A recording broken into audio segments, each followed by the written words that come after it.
సుజాత్ గారు, లక్ష్మణరావు గారు మాట్లాడారు, మీరు రియాక్ట్ అవ్వాలి. సార్, వైసీపీ నాయకులకి ఎంతసేపు పవన్ కళ్యాణ్ గారి అలాగే చంద్రబాబు నాయుడు గారి పరిపాలన జీర్ణించుకోలేకపోతున్నారండి.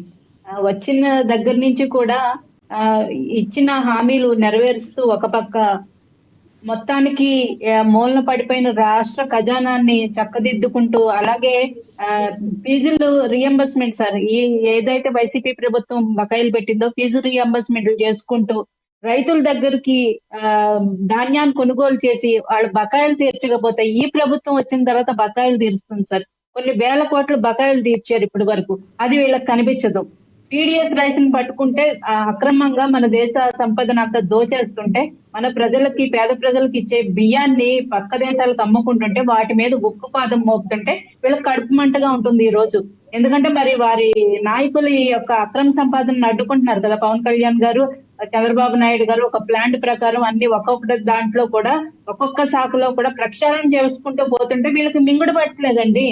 ఇప్పుడు పవన్ కళ్యాణ్ గారు దేశ రాజకీయాల్లోకి వెళ్ళిపోవాలంటారు, లేదంటే ఎంపీగా పోటీ చేయాల్సి ఉందంటారు. అంటే మా పార్టీ ఎలా నడిపించాలి, మా పార్టీలో ఎవరెక్కడ పోటీ చేయాలి, మా కార్యకర్తలకు ఏం చేయాలి అన్ని వీళ్ళే చెప్పేస్తారు సార్. అంటే పక్క పార్టీలు ఎలా నడిపించాలి కూడా వీళ్ళే చెప్పేస్తారు. వీళ్ళు మాత్రం 151 ఇస్తే ఈ రోజు 11కు వచ్చి కూర్చున్నారు. వీళ్ళు వేరే వాళ్ళకు సలహాలు ఇస్తున్నారు. పవన్ కళ్యాణ్ గారు షర్ట్ ఇప్పేసి రోడ్ల మీద తిరిగారంట. ఎక్కడ తిరిగారయ్యా మరి? ఈయనకి ఎక్కడైనా కనిపించారేమో, కల్లో కనిపించారేమో లక్ష్మణరావు గారికి. ఏదేదో మాట్లాడతారు సార్, అదే వాళ్ళ కడుపు మంటే బయట కనిపిస్తుంది అంతే, అంతకు మించి ఏం లేదు. ప్రజలు పెద్ద ఎత్తున జేజేలు పలుకుతున్నారు. కూటమి ప్రభుత్వం వచ్చిన తర్వాత ఫస్ట్ థింగ్ సార్, రాష్ట్రంలో లా అండ్ ఆర్డర్ సమస్య లేదు, రాష్ట్రం అంతా ప్రశాంతంగా ఉంది. ఇదివరకు మనం చూసాం గత 5 ఏళ్లలో ప్రశాంతంగా ఉన్న కోనసీమ జిల్లాల్లో రక్తపాతాలు సృష్టించారు. వైజాగ్ లో ఎప్పుడు ప్రశాంతంగా ఉండే వైజాగ్ లో నడి రోడ్డు మీద పరిగెట్టించి హత్యలు చేశారు సార్. ఇప్పుడు మరి అటువంటి వాతావరణం లేదు. ప్రజలందరూ శాంతి సామరస్యాలతో ఉన్నారు. అలాగే ప్రభుత్వం చేసే పథకాలు కూడా ఒక్కొక్కటి చేసుకుంటూ వస్తుంది. ఇంకొంచెం టైం ఇవ్వాలి వాళ్ళకి, ఎందుకంటే ఖజానా మొత్తం ఖాళీ అయిపోయింది. అప్పులు ఆంధ్రప్రదేశ్ గా చేసి చెప్ప చేతికినిచ్చి జగన్మోహన్ రెడ్డి గారు పక్కకు జరిగాడు అన్నది ప్రజలందరికీ అర్థమైంది. వాళ్ళు వెయిట్ చేస్తున్నారు. ప్రజల నుంచి సహకారం ఉంది.